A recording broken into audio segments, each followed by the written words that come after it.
sini untuk memberikan solidaritas bagi rakyat Papua yang terus berjuang untuk mempertahankan tanahnya dari perampasan, dari intimidasi, dan juga meyakinkan bahwa Freeport segera ditutup dari Papua.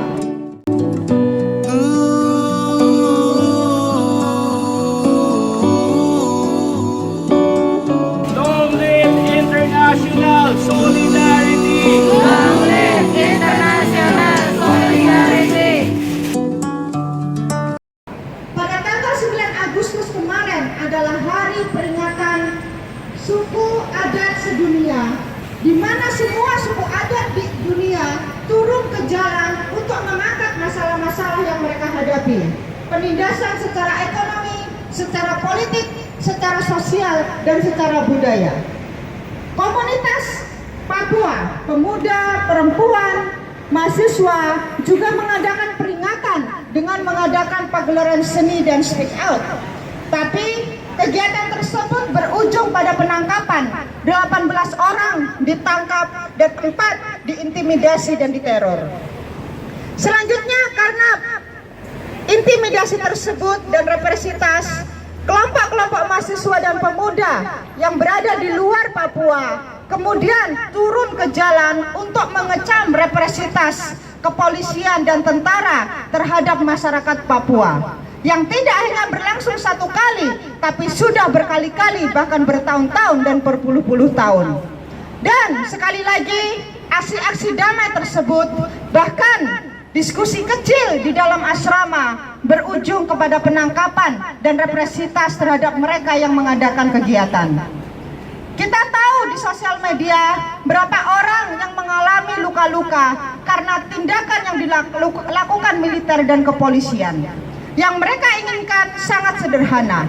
Biarkan mereka berbicara, biarkan mereka menyampaikan apa yang jadi aspirasi rakyat mereka, dan biarkan mereka berkumpul, karena itu adalah hak yang sudah diakui bahkan oleh undang-undang kita dan undang-undang internasional. Dan karena itulah pada tanggal 19 Agustus kemarin, rakyat Papua marah.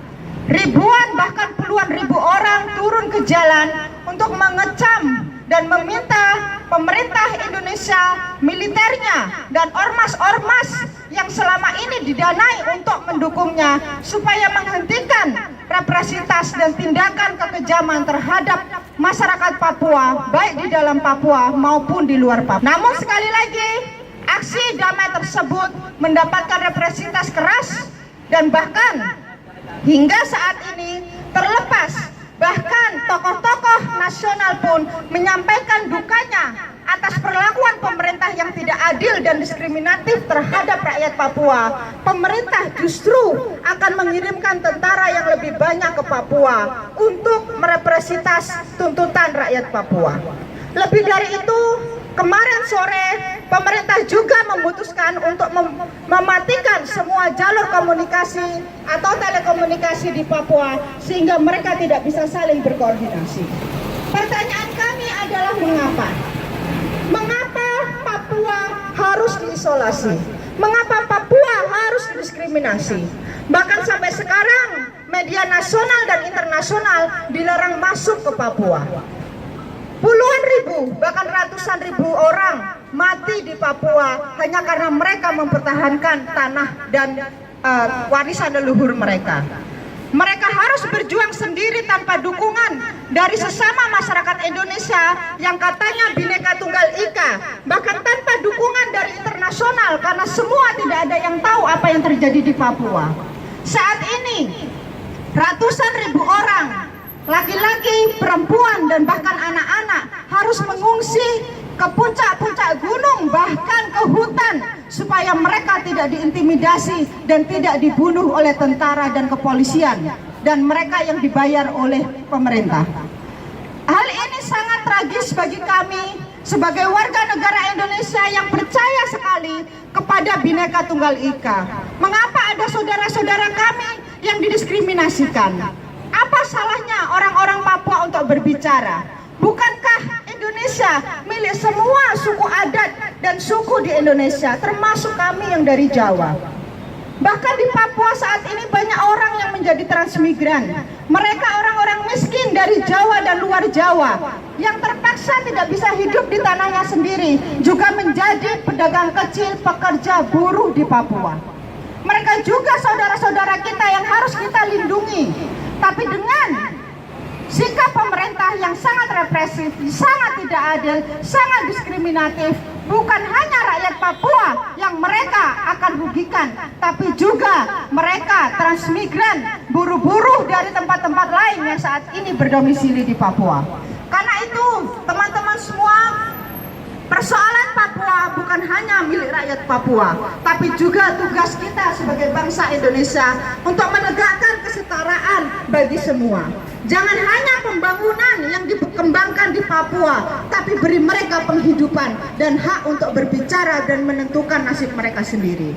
Dan karena itulah kami di sini memberikan solidaritas. Kami berharap masyarakat Hong Kong dan juga internasional akan memberikan dukungan kepada Papua dan juga kita semua sebagai rakyat Indonesia untuk melawan musuh yang sama, yaitu kaum pembisnis, pemodal dunia yang saat ini berlomba-lomba menjarah tanah Indonesia. Kami menjadi buruh migran juga karena kemiskinan dan perampasan di tanah kami sendiri. Dan saat ini kami tidak ingin rakyat Papua jadi pengungsi di tanah mereka sendiri, apalagi jadi pengungsi di tempat-tempat lain di mana mereka akan semakin tereksploitasi. Justice for Papuan people. Justice for Papuan people. Indonesian troops out of Papua now. Indonesian troops out of Papua now. Long live international solidarity. Long live international solidarity. So this is the end of our action, and thank you so much. Thank you for the police. We notify you last minute, but you help us to have this, and thank you for friends who take time to come. And again, we will continue to monitor the situation in Papua. If the repression doesn't stop, if the government do not listen to our voices, we will again invite you to show and express our support to the fight of the indigenous people in Papua, not only in Papua, but in different parts of the world. Thank you so much. Justice for Papuan people. Justice for Papuan people. Indonesian troops out of Papua now. Indonesian troops out of Papua now. Stop racism and intimidation. Stop racism and intimidation. Respect human rights. Respect human rights. Friends, although Papua has been heavily militarized and intimidated, but we should know that in Indonesia, there are more other sectors who are also conducting their own protests, who will also suppress. Recently, the workers who organized peaceful demonstration and sit-down action were arrested and also beaten by the local police because they are opposing the current amendment of the labor ordinance in Indonesia, who will suppress down wages and make the workers